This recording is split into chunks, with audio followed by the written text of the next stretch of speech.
Differentiation start करते हैं। Okay, differentiation पहले थोड़ी सी बड़ी हुई है, उसको तो देख सकते हैं कि क्या होता है। इफ यू रिमेंबर के डेरिवेटिव लेना होता है, नॉर्मली हमारे पास y की इक्वेशन होती है कुछ, ठीक है। और जब आप इसका डेरिवेटिव लेते हैं, डेरिवेटिव को हम रिप्रेजेंट इस तरह से करते हैं dy बाय dx। ओके, जिस इक्वेशन का डेरिवेटिव लेना होता है, जैसे इस केस में y का डेरिवेटिव लेना था, इसलिए यहाँ पे y आया था। और यहाँ इक्वेशन के अंदर कहीं पे वेरिएबल होगा हमारा x, जो वेरिएबल होता है वो यहाँ पे नीचे आता है dx के साथ।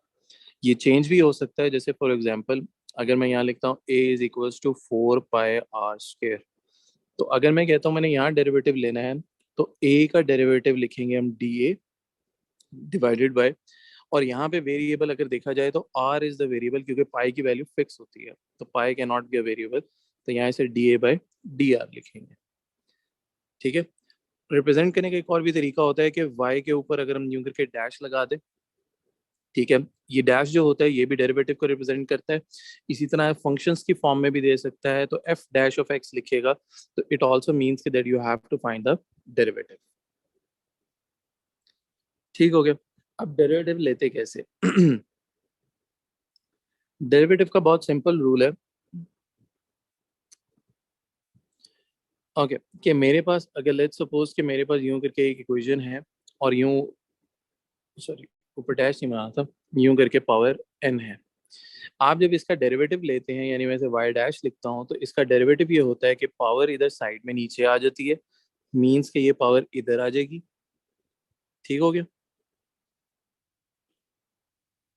बॉक्स वैसे का वैसा ही रहेगा, और पावर में से वन सब्ट्रैक्ट हो जाएगा।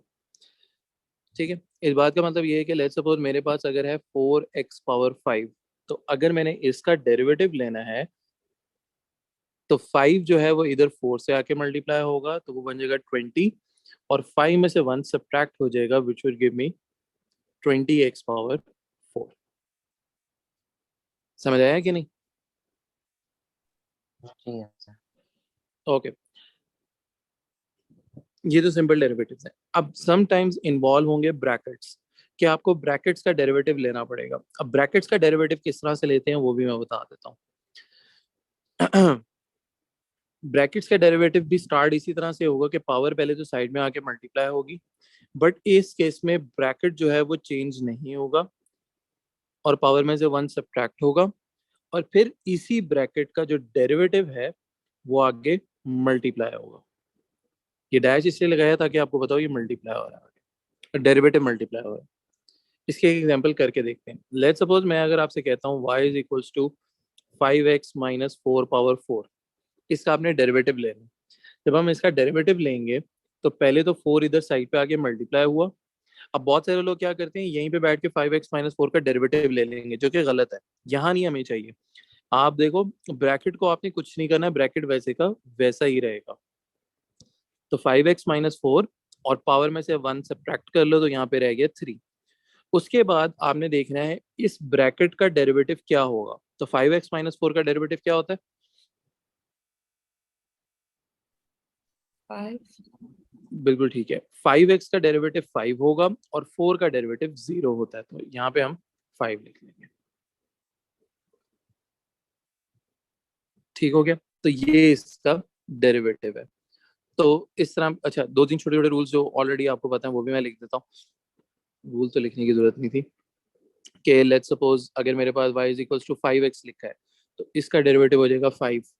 इसी तरह 74x लिखा है, तो इसका डेरिवेटिव हो जाएगा 74। ठीक हो गया। इसी तरह अगर मैं कहता हूँ y इज इक्वल्स टू 4, इसका डेरिवेटिव क्या होना चाहिए? 0।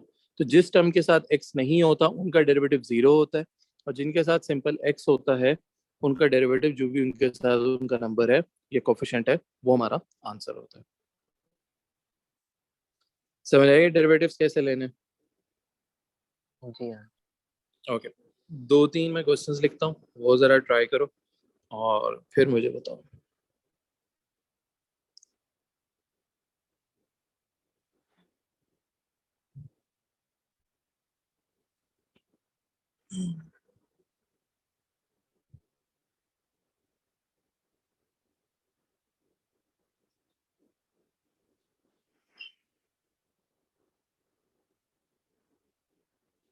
यहाँ नीचे लिख लेते हैं।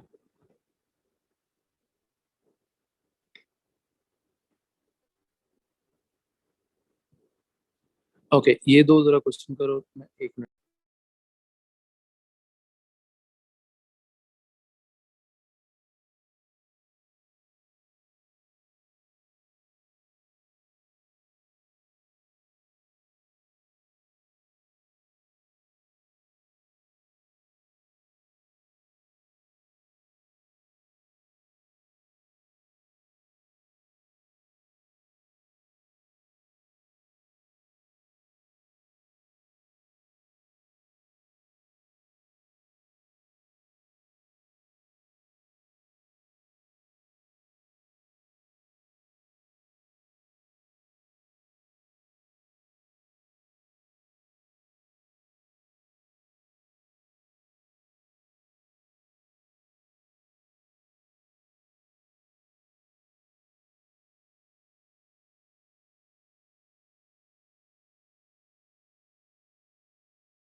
हाँ हो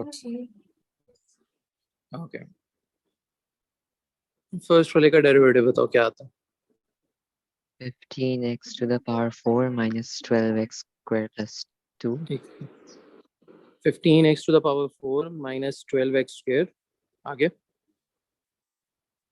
plus 2 प्लस 2। ओके, सेकंड वाले का derivative 2x minus 3 divided by 4x. 2x minus 3 नहीं। ओके, मैं बता देता हूँ यहाँ प्रॉब्लम क्या है। अभी जितने भी आपने डेरिवेटिव्स देखे हैं या जितने भी आपने पहले डेरिवेटिव्स किए होंगे, उसमें कहीं पे डिनोमिनेटर इस तरह से इन्वॉल्व नहीं था जिस तरह यहाँ पे है। मुझे समझ आ गया आप क्या कर रहे हो, आपने न्यूमरेटर का डेरिवेटिव लिया और फिर डिनोमिनेटर का डेरिवेटिव लिया, ऐसा ही है। ठीक है, ये मिस्टेक है, इस तरह नहीं करते। यहाँ पे जब आपने इनका डेरिवेटिव्स लेना है तो आपने क्या करना है, पहले आप ये देखो, ये जो 2x स्क्वायर है ये एक्चुअली सबसे डिवाइड हो रहा है, तो इसको हम यूं लिख सकते हैं, x square by 2x square minus 3x by 2x square plus 5 divided by 2x square. अगर अब आप देखो तो ये एक्स स्क्वायर इस एक्स स्क्वायर से कैंसिल आउट हो गया, ये इससे कैंसिल आउट हो गया। ठीक है, तो रिमेनिंग हमारे पास बचा गया 1/2 माइनस 3/2। और अगर ये जो रिमेनिंग एक्स है इसको अगर आप ऊपर न्यूमरेटर में ले जाते हो तो ये एक्स पावर -1 रह जाता है। ठीक है, और सेम चीज लास्ट वाले के साथ है, ये जो एक्स के नीचे डिनोमिनेटर में था इसको भी आप न्यूमरेटर में ले जाओ तो ये रह जाएगा 5/2 एक्स टू द पावर -2। ये स्टिल अभी y की इक्वेशन है, अभी हमने डेरिवेटिव नहीं लिया, अभी हमने इक्वेशन को सिंप्लीफाई किया। अब हमने डेरिवेटिव लेना है। अब जब हम इसका डेरिवेटिव लेते हैं तो क्या होगा, 1/2 का डेरिवेटिव 0 आ जाएगा। अब ये देखो -1 इधर आके मल्टीप्लाई हुआ तो ये +3/2 और पावर में से 1 सब्ट्रैक्ट तो ये x पावर -2 हो जाएगा। सेम इसी तरह -2 इधर आएगा इंटू 5/2 और पावर में से 1 माइनस तो ये आ जाएगा। ये 2 और 2 कट गया तो आपकी जो फाइनल इक्वेशन होगी,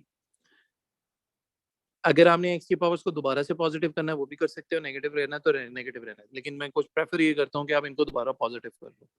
तो एक्स पावर -2 दोबारा डिनोमिनेटर में जाएगा तो ये 2 की पावर और एक्स पावर 2 हो जाएगा। इसी तरह ये -5 डिवाइडेड बाय एक्स पावर 3, तो ये हमारा आंसर होगा। इसी तरह मैं यहाँ पे देता हूँ y is equals to 3 divided by square root 2x plus 1। Okay, इसमें क्या होगा कि सबसे पहले तो इसको ठीक कर, डिनोमिनेटर में x नहीं होना चाहिए, सारे x ऊपर होने चाहिए तभी हम इसका डेरिवेटिव ले सकते हैं। तो अगर आपको पता हो स्क्वायर रूट की पावर क्या होती है, 1/2 बिल्कुल ठीक है, पावर होती है 1/2। अब इस पूरे ब्रैकेट को जब आप उठा के न्यूमरेटर में लेके आओगे तो ये बन जाएगा 3/2x प्लस 3 × 2x + 1 की पावर -1/2। अब हमने इसका डेरिवेटिव लेना, तो डेरिवेटिव क्या है कि पावर इधर आके मल्टीप्लाई होगी तो ये बन जाएगा -3/2 2x + 1, पावर में से आपने 1 सब्ट्रैक्ट करना है तो ये पावर आ जाएगी -3/2। अब ये ब्रैकेट्स इन्वॉल्व हो रहे हैं, तो यहाँ पे ब्रैकेट का डेरिवेटिव जो है वो आके मल्टीप्लाई होगा। तो इस ब्रैकेट का 2x + 1 का डेरिवेटिव क्या होगा? क्या होगा? सॉरी, 2 2। बिल्कुल ठीक है। और अब ये देखो, ये और सिंप्लीफाई हो जाता है, ये वाला 2 और ये वाला 2 कट जाएंगे, तो हमारा जो फाइनल आंसर आएगा y का derivative, that should be -3 × 2x + 1 की पावर -3/2। इसी तरह मैं अगर कहता हूँ y = x² × 2x + 5। ओके, यहाँ पे मेरे पास पॉसिबिलिटी है कि मैं ब्रैकेट ओपन कर सकूं। बाकी जितने भी ऊपर अभी जो ब्रैकेट्स वाले हमने किए थे, उनमें हमारे पास पॉसिबिलिटी नहीं थी कि हम ब्रैकेट को इजीली ओपन कर सकें। जैसे ये पावर 4 वाला हमने किया था सबसे टॉप पे, टॉप राइट पे, पावर 4 में हमें पहले उसको ओपन करने में काफी टाइम लगना था, ठीक है, तो इसलिए हमने नहीं किया। यहाँ पे इजीली हम ओपन कर सकते हैं, तो पहले मैं इसको ओपन कर लेता हूँ। 2x³ + 5x²। अब इसका डेरिवेटिव हमारे लिए सिंपल हो गया। पावर इधर आके मल्टीप्लाई हुई, विच इज 6x², और इधर 2 इधर आके मल्टीप्लाई हुआ तो 10x पावर 1। तो ये हमारा डेरिवेटिव आ गया। समझ आया कि नहीं? ओके, एक और कर लेते हैं। मैं कहता हूँ 4x² √x -6/√x। ओके, यहाँ पे फिर से स्क्वायर रूट्स हमारे पास इन्वॉल्व हैं थोड़े से। ये वाला x जो होगा, that should turn as x की पावर 1/2। इसको चलो आगे लिख लेते हैं, बेहतर है। 4x² इंटू, अब ये जो मल्टीप्लाई का निशान है, यहाँ पे नॉर्मली हम डॉट लगा लेते हैं।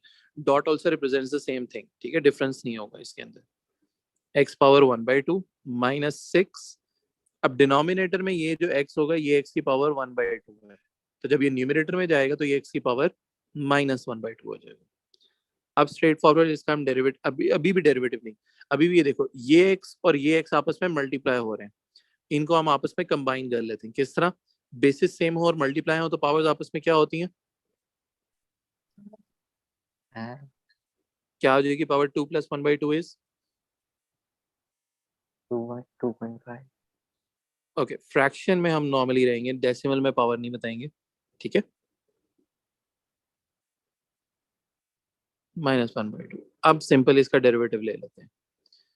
5/2 इधर आके मल्टीप्लाई हुआ विद 4x, और पावर में से 1 सब्ट्रैक्ट कर लेंगे, तो ये 5/2 -1 करेंगे तो ये आ जाएगा 3/2। सेम चीज यहाँ करेंगे कि -1/2 इधर आएगा, तो -1/2 × 6x, पावर में से 1 सब्ट्रैक्ट किया तो -3/2। अब जो जो सिंप्लीफाई होता है आप उसको सिंप्लीफाई कर सकते हो। जैसे ये 2 और 4 सिंप्लीफाई हो जाएगा तो यहाँ 2 रह जाएगा, तो ये हमारे पास आएगा 10x की पावर 3/2। ये 2 और 6 कट गया तो यहाँ रह गया 3, तो +3x की पावर -3/2। समझ आया डेरिवेटिव किस तरह से लेते हैं? बीच में नेगेटिव बेटा ये भी माइनस था और ये भी माइनस था, तो दोनों माइनस मिलके प्लस नहीं हो जाएंगे? ठीक हो गया। ओके, ठीक हो गया। अच्छा, अब होता क्या है कि ये जो dy/dx होता है, ये डेरिवेटिव जो होता है, ये नॉर्मली होता क्या है, dy/dx हम यूजुअली तब लेते हैं, ये ग्रेडियंट का दूसरा नेम है, कि जब हमें gradient of the curve find करना हो तो हम डेरिवेटिव लेंगे। जिस तरह इक्वेशन ऑफ लाइन के अंदर y = mx + c होता है, ठीक है। अब उस mx + c के अंदर m वाला पार्ट जो होता है, that is our gradient, but यहाँ पे ये सिर्फ लाइन का ग्रेडियंट हमें देता है। कर्व्स का ग्रेडियंट हम नहीं बता सकते। कर्व्स का ग्रेडियंट निकालने के लिए, कर्व्स होता है बेसिकली जिसमें x पावर 1 से बड़ी पावर्स हो, यानी x² x³ x पावर 4, ठीक है, उन सब कर्व्स का जब ग्रेडियंट निकालने होते हैं तो हम बेसिकली डेरिवेटिव लेते हैं, ठीक है। अब फॉर एग्जांपल, सिर्फ अंडरस्टैंडिंग के लिए मैं कहता हूँ कि ये हमारा x एक्सिस y एक्सिस है और यूं करके हमारा कर्व चल रहा है। अब हर पॉइंट के ऊपर हमारा ग्रेडियंट डिफरेंट होता है, ठीक है, यानी राइज ओवर रन होता है ग्रेडियंट, तो हर पॉइंट के ऊपर डिफरेंट होगा। यानी मैं इस पॉइंट पे कहूंगा तो नॉर्मली क्या होता है, इस पॉइंट पे टेंजेंट ड्रॉ होता है अगर ग्राफ के थ्रू हमने निकालना, फिर हम इस टेंजेंट वाली लाइन का ग्रेडियंट निकाल लेते हैं ग्रेडियंट के फॉर्मूला से। इसी तरह अगर मैं कहूँ मैंने इस पॉइंट का ग्रेडियंट निकालना है तो मैं यहाँ पे टेंजेंट ड्रॉ करूंगा, ठीक है। अगर अब मैंने टेंजेंट ना ड्रॉ करना हो तो उसका आसान तरीका ये है कि मैं डेरिवेटिव उसका ग्रेडियंट ले लूँ। तो जब मैं उसका ग्रेडियंट लूंगा, वो डेरिवेटिव लूंगा, तो वो ऑटोमेटिकली मुझे ग्रेडियंट दे देगा। ओके, चलो फिर एक एक करके ना क्वेश्चन कर लेते हैं।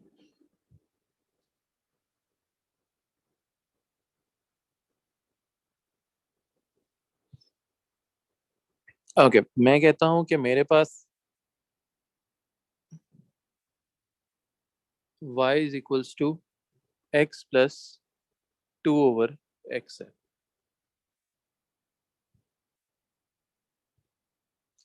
Okay, A part, find dy by dx। Okay, जब इसका हमने डेरिवेटिव लेना है तो हमारे पास इक्वेशन है x प्लस, सबसे पहले डिनोमिनेटर वाले x को हम ऊपर ले आएंगे तो वो हो जाएगा 2x पावर माइनस 1। अब जब हम इसका डेरिवेटिव लेंगे dy by d x equal to, x का डेरिवेटिव क्या होगा? 1, बिल्कुल ठीक है। और इसी तरह नेक्स्ट टर्म का डेरिवेटिव लेंगे तो ये इधर आके हो जाएगा माइनस 2x पावर माइनस 2। तो इसको अगर आप यूं लिखे रहना देना चाहते हैं यूं भी रहना दे सकते हैं, और इसको अगर सिंप्लीफाई करके डिनोमिनेटर में x पावर को लेके जाना चाहते हो तो इट्स ऑल्सो फाइन। तो 1 minus 2x power 2, that is our gradient, d derivative actually, not gradient, अभी मैंने ग्रेडियंट नहीं कहा, लेकिन है वो ग्रेडियंट। अब मैं कहता हूँ find gradient at x equal to 2।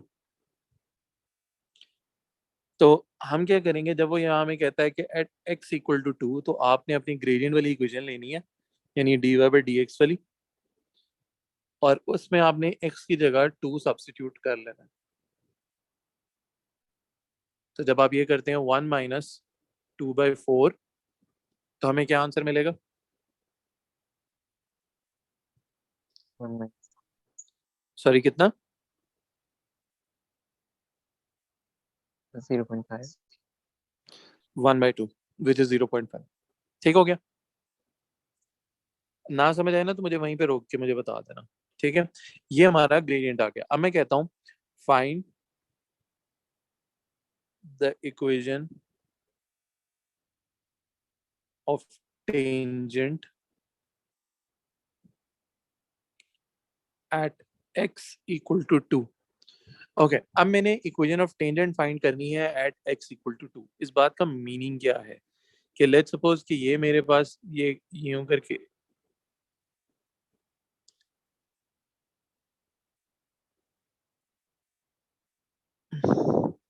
ठहरो,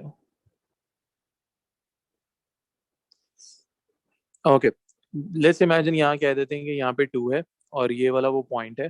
तो इस पॉइंट के ऊपर बेसिकली हमारा एक टेंजेंट ड्रॉ हो रहा है, ठीक है। आपने इस टेंजेंट की इक्वेशन निकालनी है। अब ये रिमेंबर, इक्वेशन ऑफ टेंजेंट का मतलब यही होता है कि ये लाइन है, तो लाइन की इक्वेशन आप लाइन के फॉर्मूला से ही निकालोगे। ओके, तो दो चीजें चाहिए होती हैं, एक हमें चाहिए होता है इसका ग्रेडियंट, और एक हमें चाहिए होते हैं coordinate to find any equation of tangent. Okay, do we have the gradient for this tangent? At x equal to 2 हमारा डेरिवेटिव या ग्रेडियंट वाज इक्वल्स टू 1/2। ये हमारा ग्रेडियंट आ गया। ठीक हो गया बेटा यहाँ तक? ठीक ठीक। ओके, हमने अब निकालना है एक कोऑर्डिनेट चाहिए। हमें हमें x इक्वल टू 2 पता है, बट y का कोऑर्डिनेट नहीं पता। तो उसके लिए हम क्या करते हैं, ऊपर y की जो इक्वेशन दी थी x प्लस 2/x, वो मैं यहाँ दोबारा लिख लेता हूँ। y is equals to x plus 2/x at x equal to 2। हम इसका y कोऑर्डिनेट भी निकाल लेते हैं, 2 plus 2/2 which would give me 3। तो हमारा कोऑर्डिनेट हो गया 2,3। अब हम इक्वेशन ऑफ टेंजेंट निकाल लेते हैं। y minus 3 equal to 1/2 into x minus 2, cross multiplied 2y minus 6 equal to x minus 2, 2y equal to x plus 4। ये है मेरे पास टेंजेंट की इक्वेशन। समझ आया कि नहीं आया? Sir, y minus 3 क्यों किया? अब बेटा ये वाला फॉर्मूला यूज किया, y minus y one equal to m into x minus x one. Okay, find equation of normal at x equal to 2। Okay, आपने नॉर्मल की इक्वेशन फाइंड आउट करनी है। अब नॉर्मल होता क्या है? नॉर्मल पता है क्या होता है वैसे? Imaginary line. नहीं, नॉर्मल इमेजिनरी लाइन नहीं होती, नॉर्मल परपेंडिकुलर लाइन होती है। ठीक है, what does it mean? It actually means कि ये जो टेंजेंट ड्रॉ हुआ हुआ है इसके ऊपर एक नॉर्मल ड्रॉ होगा, means a perpendicular line at 90 degree, यानी इस तरह की लाइन। ठीक है, जिस पॉइंट पे टेंजेंट ड्रॉ हुआ है उसी पॉइंट के ऊपर नॉर्मल ड्रॉ होगा। ये क्या हुआ? ठहरो, दोबारा मैं ड्रॉ कर लेता हूँ। ओके, ये हमारा नॉर्मल है, means at 90 degree, remember that. ठीक है, तो जब भी 90 डिग्री या परपेंडिकुलर होता है हमारा ग्रेडियंट, तो हम क्या करते हैं? Do you remember? Reciprocal. बिल्कुल ठीक है। अब आपने इस नॉर्मल का अगर ग्रेडियंट निकालना है तो you have to negative reciprocal it, which should give you a gradient of -2। अब इसमें फायदा ये होता है कि जिस पॉइंट पे हमने टेंजेंट बनाया था उसी पॉइंट पे नॉर्मल होता है, तो हमारा ये जो पॉइंट होता है दैट इज कॉमन। तो ऊपर जो कोऑर्डिनेट हम 2, 3 यूज कर रहे थे, that is common between normal and the tangent. ठीक है, तो दोबारा से y-3 equal to -2 into x-2, y-3 equal to -2x plus 4, तो y equal to -2x plus 7। This is our equation for normal.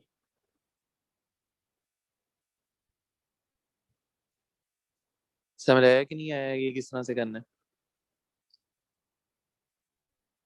जी हाँ। हाँ ओके, हाँ मेरा, आप बताओ। जी। ठीक है, अब ये मैंने बहुत सारे पार्ट्स में डिवाइड करके किया हुआ, देख रहे हो, 1 2 3 4। अब होगा मोस्ट ऑफ द टाइम आपको इस तरह होगा कि वो डायरेक्टली आपको कहेगा find the equation of the tangent या find the equation of the normal at point this. तो उसका जब मैं ये find the equation at normal at x equal to 2 अगर डायरेक्टली पूछ लूं, तो सिर्फ उसमें फर्क ये पड़ता है कि उसके मार्क्स ज्यादा हो जाएंगे। तो for that you already have to do all the steps that we have done above, यानी आपको उसके लिए पार्ट ए बी सी आपको ऑटोमेटिकली करने पड़ेंगे। ठीक है, तो वो basically most of the time वो यही होगा कि वो आपसे डायरेक्टली पूछेगा, बट उसमें अप्रोच जो होगी वो यही यूज होगी कि हम डेरिवेटिव फाइंड करेंगे, जिस पॉइंट पे ग्रेडियंट चाहिए वो पॉइंट के कोऑर्डिनेट डालेंगे। अगर नॉर्मल है तो ग्रेडियंट को फ्लिप करना पड़ेगा, और अगर टेंजेंट है तो फ्लिप नहीं करना पड़ेगा, बट टेंजेंट और नॉर्मल में यही डिफरेंस होगा।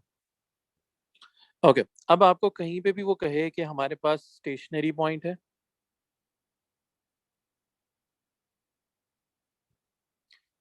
टर्निंग पॉइंट,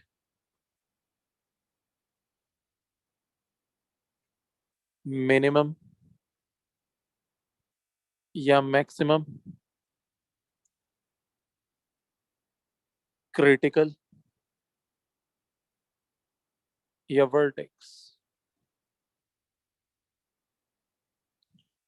ये जो तीन कह रहा हूँ, ये सारे के सारे जो हैं, ये वर्डिंग अगर आपको कहीं पे भी मेंशन हो किसी क्वेश्चन के अंदर, तो इसका मतलब ये है कि आपने you have to find the d y by d x, और जो भी आपकी d y by d x की इक्वेशन है you have to equate it equal to 0। अब इसका रीजन क्या होता है? इसका रीजन ये होता है, और इक्वल टू 0 क्यों पुट करते हैं? लेट्स सपोज ये हमारा ये कर्व है। अब turning point, stationary point graph के ऊपर अगर मैं बात करूं, वर्टेक्स ये वाला पॉइंट होता है जहां से हमारा कर्व वापस नीचे की तरफ या ऊपर की तरफ टर्न करेगा, वो बेसिकली हमारा टर्निंग पॉइंट का नाम होता है।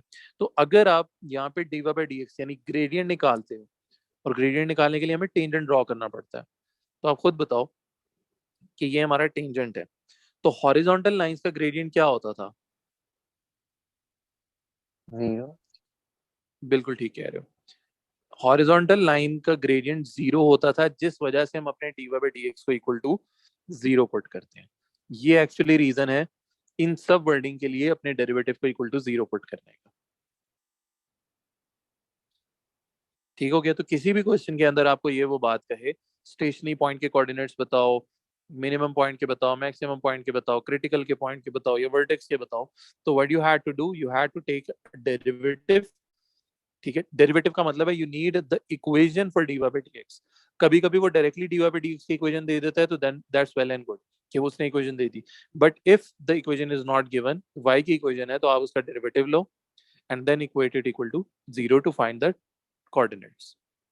समझ आया कि नहीं आया? Yeah. ओके अच्छा, अब फंक्शंस इंक्रीजिंग हो सकते हैं और डिक्रीजिंग हो सकते हैं। अगर फंक्शन उसने लिखा है इंक्रीजिंग किसी क्वेश्चन के अंदर और आता भी है, ठीक है, तो आपने करना ये होता है कि you have to take the derivative of that function and put it greater than zero. ठीक है, और इसी तरह अगर हमारा फंक्शन डिक्रीजिंग होगा तो आपने डेरिवेटिव लेना है और उसको लेस देन जीरो पुट करना है। सॉल्व हम उसको उसी तरह करेंगे जिस तरह हम अलजेब्रा में डील करते हैं, डिफरेंस उसके अंदर कोई नहीं होगा, बट ये लेस और ग्रेटर की इनइक्वालिटी का डिफरेंस आएगा जिसका बेसिकली आपको मार्क मिलेगा।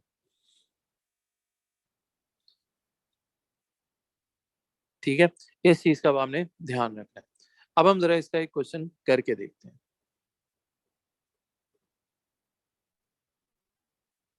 Okay, fine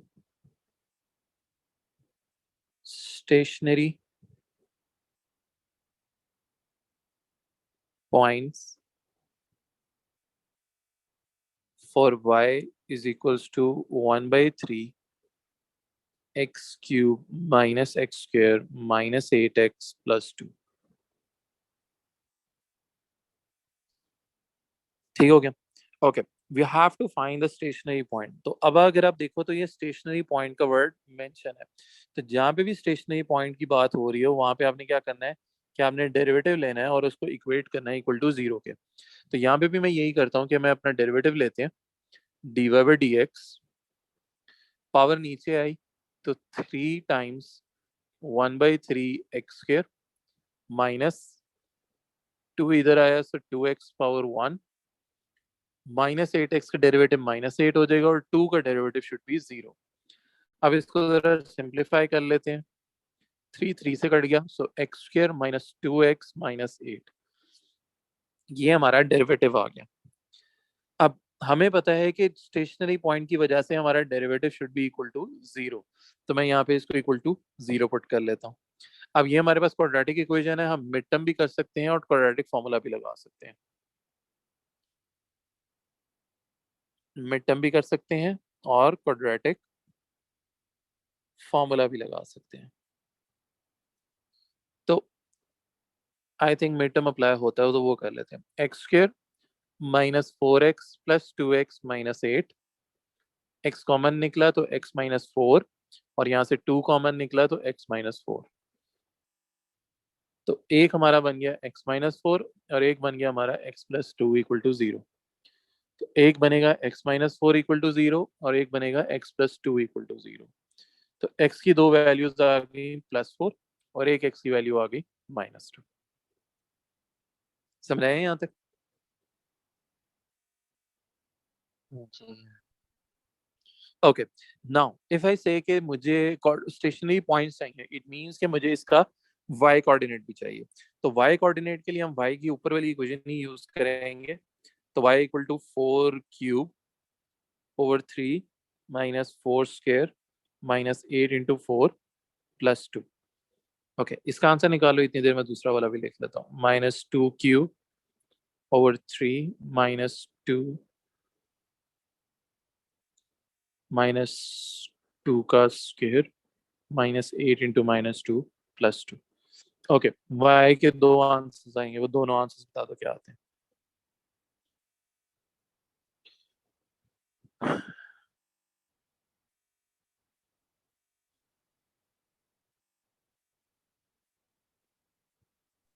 -74/3. बिल्कुल ठीक है, -74/3 =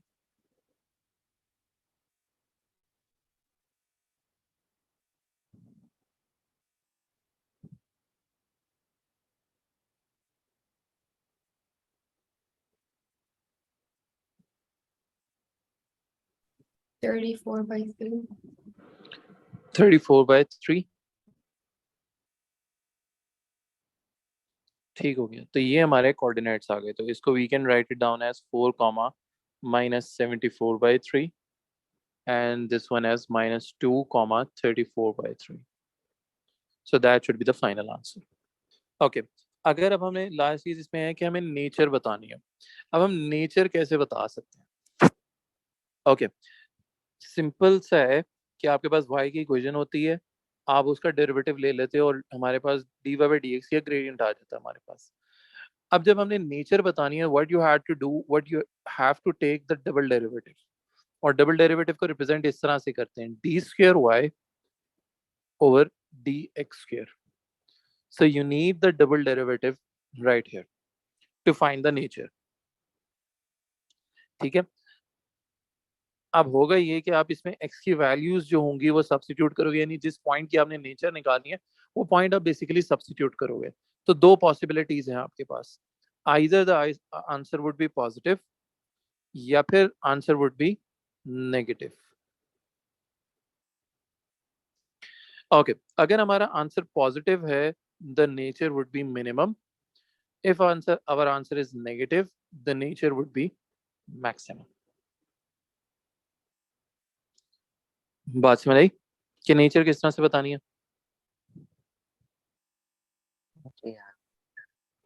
ओके, so let's say कि मेरे पास यही वाला ये क्वेश्चन है और मैं कहता हूँ find the nature of these points. ठीक है। ओके, तो मेरे पास रिमेंबर ये x² - 2x - 8 ये वाली इक्वेशन थी, मैं इसी को यहाँ यूज कर लेता हूँ। लेट्स से मेरे पास dy/dx x² - 2x - 8, और मुझे बताना है x की दो वैल्यूज क्या आई थी, 4 and -2, यही थी। ओके, सबसे पहले मैं क्या करता हूँ, इसका डबल डेरिवेटिव ले लेता हूँ, which is d² y over dx², it should be 2x - 2। ठीक हो गया। अब जब मैं इसको x = 4 सब्सटीट्यूट करूंगा और मैं कहता हूँ इधर मैं x = -2 सब्सटीट्यूट कर लेता हूँ, ठीक है, तो इट शुड टर्न एज 2 × 4 -2, तो 8 - 2 हमारे पास आ जाएगा 6, और सेम चीज अगर मैं इस साइड पे करता हूँ 2 × 2, 2 × -2 -2 -4 -2 -6 आएगा। नहीं, कुछ गलत कर दिया मैंने। क्या गलत किया मैंने?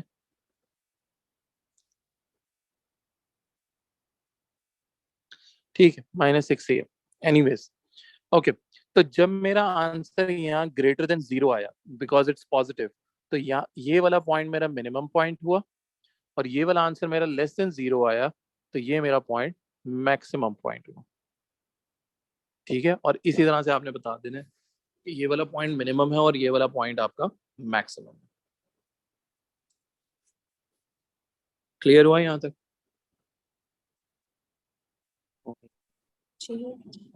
ओके, अब जरा थोड़ा डिफरेंट वर्ड प्रॉब्लम की तरफ चलते हैं। ओके, मैं आपको कहता हूँ कि आपके पास इक्वेशन है 2x + y = 10 and area = x times y. Find the maximum value of a. You have to find the maximum value of a. अब वो कैसे करेंगे? यहाँ पे आप क्या करो कि सबसे पहले आप y को सब्जेक्ट बना लो। देखो, एरिया के अंदर हमारे पास x और y है, और यहाँ पे भी हमारे पास x और y है। हम कोशिश करेंगे कि दोनों में से किसी एक में किसी को सब्जेक्ट बना लें। इस वाली इक्वेशन में इजी रहेगा क्योंकि इसमें दो वेरिएबल्स हैं सिर्फ, तो इसको हम लिख लेते हैं 10 - 2x। इस वैल्यू को उठा के हम एरिया की इक्वेशन में सब्स्टिट्यूट करेंगे y की जगह। तो जब y की जगह हम सब्स्टिट्यूट करते हैं तो 10 - 2x, और एरिया की जो इक्वेशन है वो हमारे पास बन जाएगी 10x - 2x²। पहले तो बताओ यहां तक कोई कंफ्यूजन हो कि एरिया की इक्वेशन हमारे पास कैसे आई है?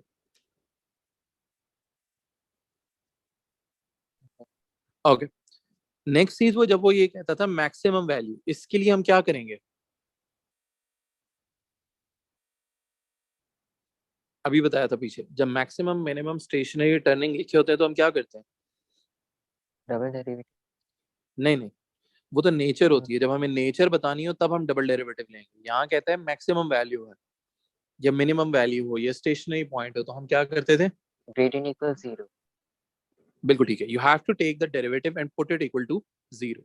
तो जब a का डेरिवेटिव लेंगे तो dA बाय dx लिखेंगे, तो it should be 10 minus 4x power 1, और इसको हम इक्वेट कर देंगे इक्वल टू 0। तो ये बनेगा 10 इक्वल टू 4x, और x की वैल्यू यहाँ से आ जाएगी 5/2। अब रिमेंबर, उसने हमसे x की वैल्यू नहीं पूछी, उसने हमसे मैक्सिमम वैल्यू ऑफ a पूछी थी। अब हमें पता लग रहा है कि जब x की वैल्यू मैक्स 5/2 होगी तब हमारा एरिया जो है वो मैक्सिमम होगा। यहां तक बात क्लियर हुई? तो हम सबसे पहले एरिया की इक्वेशन में देखो, a is equal to x times y आ रहा है, तो x की वैल्यू तो 5/2 है, y की वैल्यू मिसिंग है, तो पहले y की वैल्यू निकाल लेते हैं। 10 माइनस 2 इंटू 5/2, तो यहाँ से हमारा आंसर आ जाएगा 5। और जब एरिया निकालेंगे आप, 5/2 into 5, which would give me 25/2। तो ये मेरा फाइनल आंसर हो जाएगा।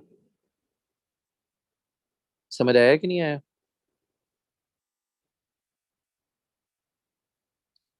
हाँ, Sir, हमारी x की वैल्यू 5/2 आई थी ना, so isn't that a positive value? x is a positive value. फिर तो जब पॉजिटिव होता तो मिनिमम नहीं होता?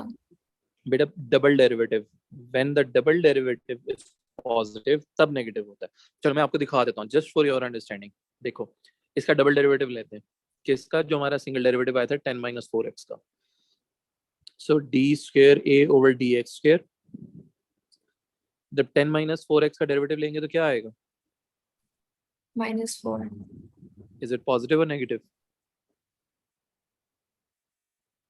यहाँ पे हमें x की वैल्यू सब्स्टिट्यूट करनी ही नहीं पड़ी, नजर आ रहा है इक्वेशन के अंदर यहाँ पे। जी। तो डायरेक्ट नेगेटिव वैल्यू आ रही है, तो जब नेगेटिव होता है तो क्या होता है हमारा? Minimum, maximum. मैक्सिमम। इसीलिए उसने ऑलरेडी हमें मैक्सिमम लिख के दे दिया। समझ आया? तो हमने पहला डेरिवेटिव लेने के बाद हमने उसको क्या चेंज किया है कि हमें सिर्फ मैक्सिमम मिले? जब भी क्वेश्चन के अंदर लिखा हो stationary point, turning point, minimum point या मैक्सिमम पॉइंट या क्रिटिकल पॉइंट, इन सब केसेस के लिए आपने एक ही चीज करनी थी, और वो क्या थी? आपने अपने डेरिवेटिव को इक्वल टू 0 पुट करना था। तो आप ये देखो, जब हमने 10 माइनस 4x लिया तो मैंने उसको यहाँ पे इक्वल टू 0 पुट कर दिया, और मैंने यहाँ से x की वैल्यू निकाली। ये x की वैल्यू कौन सी वैल्यू है? ये x की वैल्यू वो वैल्यू है eight which the area would be maximum. ठीक है? So if they ask for the minimum value, तब then भी सेम करेंगे। फॉर हाँ, तब भी सेम चीज करेंगे, तभी हम उसको इक्वल टू 0 पुट करेंगे। फिर मेरा आंसर डिफरेंट कैसे हुआ? ओके मैं बताता हूँ, उसमें फर्क ये होता है, it depends upon the equation. कुछ इक्वेशंस के अंदर एक टर्निंग पॉइंट होता है, कुछ में दो होते हैं, कुछ में तीन होते हैं, कुछ में चार पांच एंड सो ऑन। कैसे पता लगता है? मैं सिर्फ आपकी अंडरस्टैंडिंग के लिए बता रहा हूँ। अगर मेरी इक्वेशन एक्स स्क्वायर है, आपको पता है एक्स स्क्वायर का ग्राफ यूं होता है, ये यूं जी। होता है। नेगेटिव एक्स स्क्वायर का यूं होता है। ठीक है, पॉजिटिव और नेगेटिव, इनमें कितने टर्निंग पॉइंट नजर आएंगे आपको? 1। बिल्कुल ठीक है। ये हमारी एक्स स्क्वायर की इक्वेशन थी, इसलिए इसका एक टर्निंग पॉइंट निकल के आया। अगर हमारी इक्वेशन एक्स क्यूब होगी तो उसकी ये कर्व यूं होती है, इसके दो टर्निंग पॉइंट्स होंगे तो इसकी दो वैल्यूज आएंगी। तो इस तरह के केस के अंदर जहां पे दो टर्निंग पॉइंट्स होंगे, वहां पे वो कभी भी आपको मिनिमम मैक्सिमम करके पूछेगा भी नहीं, वो आपको कहेगा स्टेशनरी पॉइंट्स बताओ, जिस तरह पिछले क्वेश्चन के अंदर था। यहाँ पे देखो, उसने कहा था, मैंने कहा था सिर्फ स्टेशनरी पॉइंट्स, तो यहाँ पे देख लो हमारी ये क्वाड्रेटिक इक्वेशन थी और एक्स की दो वैल्यूज निकल के आई। बात समझ आई? जी। क्योंकि अगर एक्स स्क्वायर से ऊपर जाएंगे, यानी ऑब्वियसली अगर उसके दो 2 turning point, 3 turning point, 4 turning point है, तो इसका मतलब ये होगा कि उसका एक पॉइंट मिनिमम भी होगा, मैक्सिमम भी होगा। तो उस केस में वो कह नहीं सकता कि मिनिमम पॉइंट बताओ या मैक्सिमम पॉइंट बताओ। बात समझ आ रही? जी। उसमें उसको स्टेशनरी पॉइंट करके पूछना पड़ेगा, because there are multiple minimum and maximum points. तो उस केसेस में वो पूछता है कि आप इंडिविजुअली हर पॉइंट की नेचर बताओ कि कौन सा वाला पॉइंट मिनिमम होगा और कौन सा पॉइंट मैक्सिमम होगा। आप समझ आया थोड़ा सा? या कोई चीज अभी कंफ्यूज करिए तो पूछ लो, कोई बात नहीं। नहीं समझ आ रही। ठीक है, अच्छा ओके। इसमें अभी हमारे पास रेट रहता है, लेकिन एक क्वेश्चन हम और कर लेते हैं इसी तरह का, जो है तो फजूल सा क्वेश्चन, लेकिन कर लेते हैं। ओके, मैं कहता हूँ कि हमारे पास एक रेक्टेंगल है। ओके, ये रफ सा मैं एक रेक्टेंगल बना रहा हूँ, ठीक है। ओके, इसमें मैं कहता हूँ एक साइड x है और एक साइड हमारी y है। Area of the rectangle is 16, और मैं कहता हूँ show perimeter is equals to 2x plus 32 over x।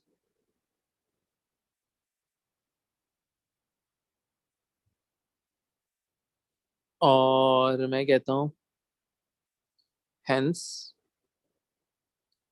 Calculate the value of x for which p has stationary value which and find its nature। सारी चीजें कर लेते हैं। ओके, सबसे पहला प्रॉब्लम आपको क्या नजर आता है? पहले जब तक आपके पास ये पी की इक्वेशन ना बन जाए, उससे आगे नहीं जाना। और इन केस अगर पी प्रूव ना हो रहा हो तो पी की इक्वेशन को यूज करते हुए आगे वाले सारे पार्ट्स आपने सॉल्व कर लेने, आगे जो उसने चीजें कही हैं, ठीक है। तो but let's first start with P. P की इक्वेशन कैसे आएगी? पी वो बेसिकली पेरीमीटर को कह रहा है, ठीक है। ओके, पेरीमीटर कैसे निकलेगा? जी बेटा, Add all the perimeter sides. कहते किसे थे? Add all the sides. तो यहाँ पे हमारे पास 2x की साइड्स हैं और 2y की साइड्स हैं, तो हमारे पास आ गया 2x प्लस 2y। अब द प्रॉब्लम इज कि हमारे पास जो पेरीमीटर की इक्वेशन है उसमें कोई y नहीं है, तो बेसिकली इट मींस कि y की जगह कोई सब्स्टिट्यूशन आनी चाहिए। उसी के लिए उसने हमें एरिया दिया हुआ है, एरिया की हेल्प लेते हैं। Area is equals to x times y, right.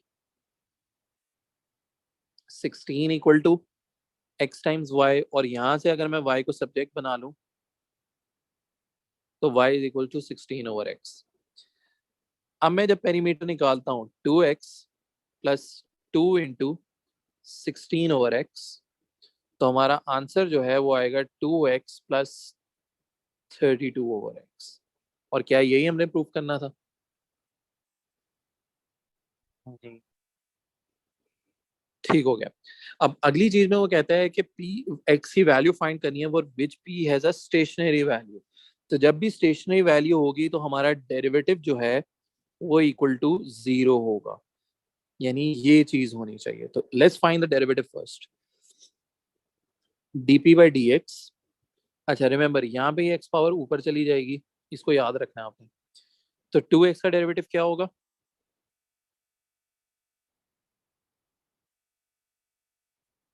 जी बेटा, 2x का डेरिवेटिव ठीक हो गया। और 32 बाई एक्स, 32 बाई एक्स का मतलब ये है 32x⁻⁻1, इसका डेरिवेटिव -32x⁻²। बिल्कुल ठीक हो गया। और अब आपने इस डेरिवेटिव को इक्वेट करना है इक्वल टू 0। सो इसको अगर ठीक करके लिखना चाहो तो वो भी कर सकते हैं, 2 - 32 ओवर x² इक्वल टू 0। तो यहाँ पे आ जाएगा 32 over x² equal to 2, 2x² equal to 32, x² equal to 16, and x equal to plus minus 4। अब ये प्लस माइनस 4 आया, इसमें नेगेटिव वैल्यू इग्नोर हो जाएगी because x was the length और length cannot be negative, तो x की value जो है सिर्फ 4 सेलेक्ट होगी। समझ आया यहाँ तक?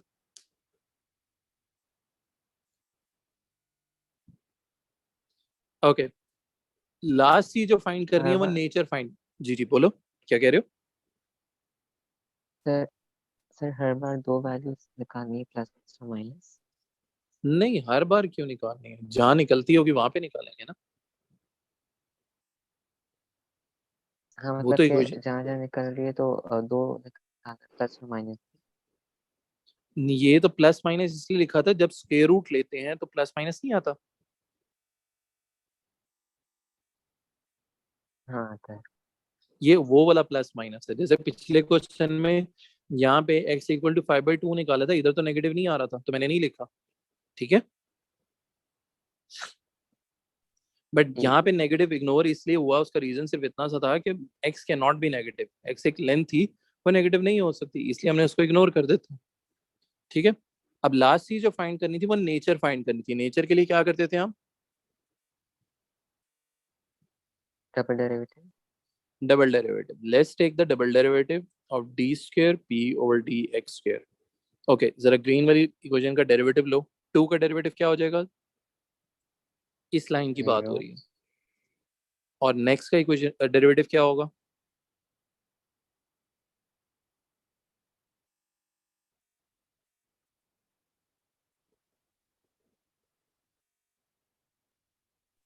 Sixty-four x to the power minus 3. 64x to the power -3। अब ये हमारे पास इक्वेशन आ गई। अब इसके अंदर x की वैल्यू को बेसिकली सब्स्टिट्यूट करना है, which is x equal to 4। तो जब आप इसमें सब्स्टिट्यूट करते हो 64 4 पावर -3, कैलकुलेटर पे इसी तरह लिखो, आपको आंसर पता लग जाएगा क्या आता है।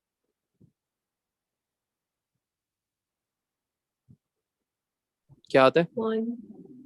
1, which is greater than 0, so our point is minimum। ऐसे समझ आया कि नहीं आया कि नेचर किस तरह से बतानी है? यार ओके, देखो यहाँ तक कोई कंफ्यूजन हो, कोई बात पूछनी हो तो पूछो। इसमें हमारे पास सिर्फ रेट रह गया डेरिवेटिव्स के अंदर, फिर हमारा डेरिवेटिव्स भी जो है वो कंप्लीट हो जाएगा, ठीक है। Sir, plus minus 4 के बाद, how do we know there's only a positive 4?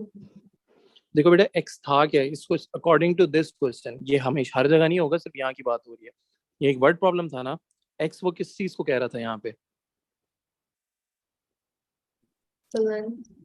The length. Can length be negative? No. तो इसलिए हमने x इक्वल टू -4 वाली वैल्यू इग्नोर कर दी, क्योंकि वो -4 की वैल्यू तो एग्जिस्ट करेगी ही नहीं, क्योंकि length cannot be negative, ठीक है। अगर ये वर्ड प्रॉब्लम ना होता, एग्जांपल दे रहा हूँ, ये वर्ड प्रॉब्लम ना होता और वो सिंपल आपको एक इक्वेशन देता, उस केस में आपने +-4 दोनों वैल्यूज होती, ठीक है। यहाँ पे से माइनस इग्नोर होने का रीजन सिर्फ इतना था कि x को यहाँ पे एज अ लेंथ वो डिफाइन कर रहा है एज अ वर्ड प्रॉब्लम के अंदर, ठीक है। तो वर्ड प्रॉब्लम आ जाए तो फिर आपको इन चीजों का ध्यान रखना पड़ेगा, जिस तरह आगे जाके टाइम भी आएगा, तो time can not also be negative, ठीक है। तो वहां पे हम नेगेटिव वैल्यू इग्नोर कर देते हैं। बट अगर t एज अ जनरली सिर्फ इक्वेशन में लिख के वो दे देता है एज अ वेरिएबल, तब हम उस नेगेटिव वैल्यू को भी कंसिडर करेंगे, ठीक है।